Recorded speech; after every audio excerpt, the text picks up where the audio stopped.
shave off the beard? I don't know. It was a mess. That's why. Things were going so well with the beard, though. Yes, I don't know if 3 picks is well, but the ending results are definitely nice. Joey, it almost seemed like you were a little bit, after the game, still thinking about those a little bit, were you? Because you didn't seem as sort of euphoric as one might. Yeah, probably, but also just the way that game ended. I think everybody wants to be excited, like when you kick the field goal, but I've lost a handful of games when that happens, and then you still end up losing. Like these games are never over until that clock hits zero. So I think it was more that. I definitely there was probably a little bit of thinking about those plays, but it was more so just you obviously want to be excited in the moment, but I've gotten high before and then got it taken away. So I think just been a part of enough of those that you don't want to get overly emotional at the end of the game, and it kind of carried over to afterwards, I'm sure, too. Joe, how excited are you about this? What this next month or so might bring, and do you feel like the more reps, the more time you have with this this offense, that you guys might find your stride at like a different level going into the playoffs potentially? I think there's some confidence that is going to be the direction. But it really just takes us being in the moment and coming in here and doing our work and all those things, and then actually going out on game day and coming through. So, I think what we've done so far, I think, can give us the confidence to feel that that's the way it should go. But it's still up to us to kind of, like I said, stay in the moment, look at what's important now, and go do the job. Isn't it so good at home, but the road has been a different story? Is it just as simple as being in a different stadium, or what?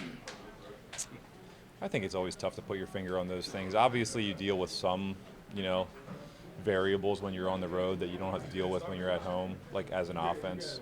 And then the defense kind of deals with that when they're at home. I don't know. I think we've all played enough road games at this point that you can go into those situations and relate to where you've been in the past, and you should be able to play a very similar game. I'm of the belief that it really shouldn't matter too much because we're so used to dealing with those variables that I'm talking about, and we have things in place to make sure that we take care of those. So I think it, most of the time just ends up, being those types of matchups and all those different things that matter in game that end up just not being the same for whatever that week. Joe, I've watched that Cooper touchdown about 10 times now, and I keep waiting for the Bears to make the interception. Was that about as tight a fit as you can make? And did you see all three of those guys, or was it a little? The safety I'm not worried about. That there's the corners out there on the sideline, but at the same time, like there's always some kind of flat player over there. If he's making that pick, then you're in trouble. The fact that we did move the pocket there a little bit probably brought the completion over a little bit more than it typically would be on that play. I think I'd normally be throwing the ball kind of more this way, but I was kind of throwing it more straight at him. It is funny how that throw ends up working out, and it just happens to be like by the ending picture, you see three guys there. I mean, it was a little bit more simple than that, I think, because the safety, you can kind of take him off the field. It was kind of like that perfect storm coming together for us because it was so close and it was thrown right at the safety from his vantage point. It was able to freeze those guys just enough for him to score, because typically that wouldn't happen. If that play was hit probably a couple yards over to the left of where if he caught it a couple yards before that, then he probably either runs out of bounds or the guys make a tackle. But because it was that close, it froze them just enough to kind of happen perfectly for us. It was just one of those random ones. You make tight throws all the time. That one just kind of looked that way, I think, at the end. But what gives you the faith and the confidence to do that when you're not exactly having maybe your best day up until that point? You just got to take each play individually. He was open. I felt it, threw it. You're not really thinking about that in the moment. You were able to hook up with Goodwin. Not many guys here have. It's been that kind of year. Yeah. Sure. What do you see of him? He's 32 and he's run so fast.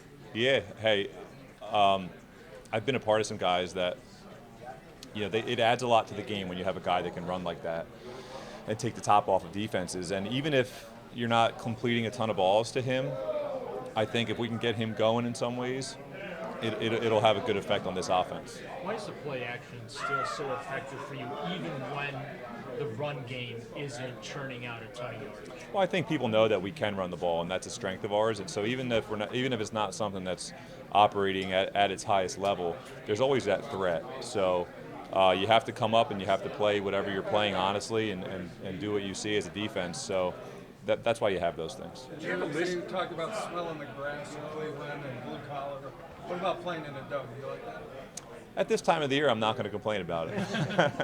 Joe, it looks like it's probably going to be the 35 and over club at quarterback. Quarterback, yes. In Houston this weekend, and just what do you think of maybe you being in a duel with Case Keenum? Yeah, we'll see how it goes down there, and whoever ends up playing. But everywhere Case has been, he's done a great job of coming in and winning games for football teams. So it's going to be a challenge either way. You don't know about Joel just yet, but like the job the offensive line was able to do last week, and how, in spite of them being banged up front, they've been able to keep you clean for the most part. Yeah, it's been awesome, man. I mean, we've talked about it so much, just next man up mentality, and the way that Dunn stepped in there and got the job done. Nobody blinks, and you can tell in the huddle, and that's what you want. And it doesn't mean everything's going to be perfect, but you know that those guys are going to be out there working their tail off to play a really good game, and that's what they're doing. Joe, you've been to the playoffs a ton of times. This locker room hasn't been a bunch. Is there any kind of message you give when it feels so close to being attainable, but you still have to get some work done? I think these guys are doing, you look around and just the way Kevin's scheduling everything out, and then the way you can tell that guys are focused on just today. I think that's what you do. Obviously, what's ahead, and we know, what's kind of promised to us, and then we know what's out there, obviously. We're not blind to all that, but it is about staying in the moment week to week, and you can tell when you walk around the locker room that guys have a singular focus.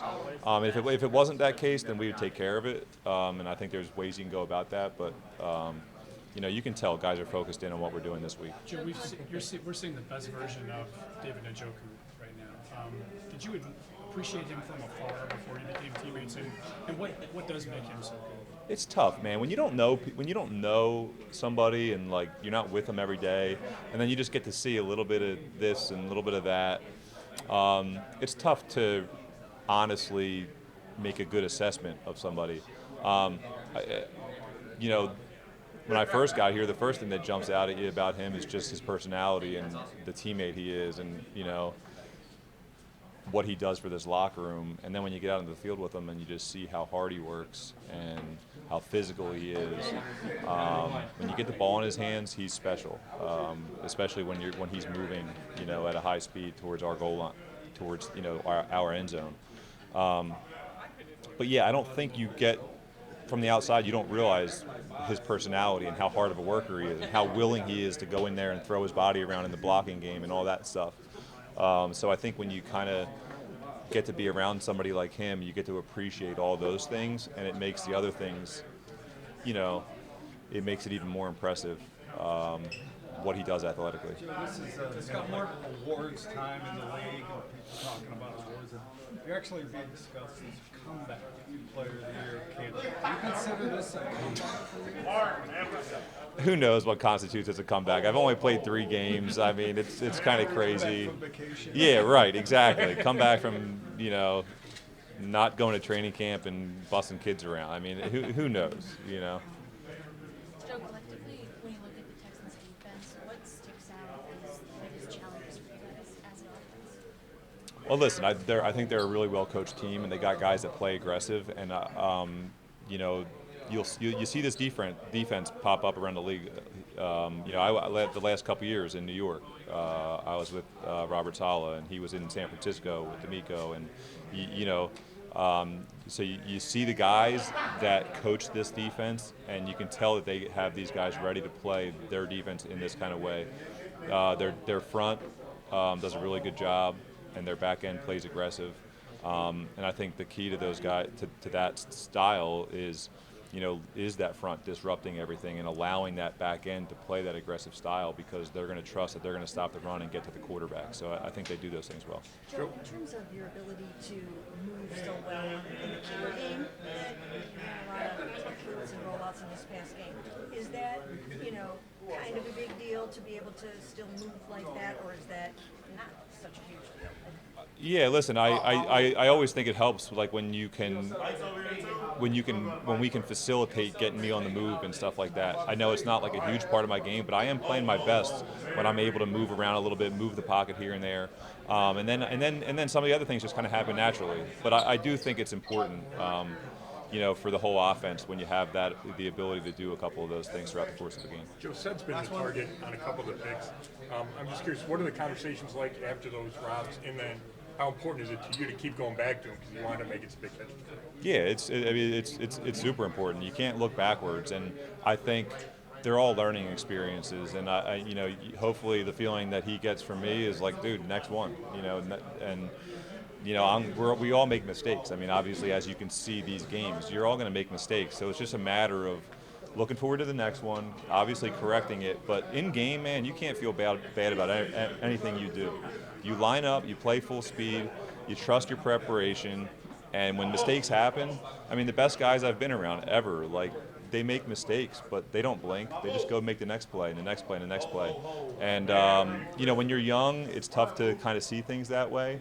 But if he looks around and nobody else is doing anything but that, then he'll learn to kind of handle it. And I think he's done a great job with that.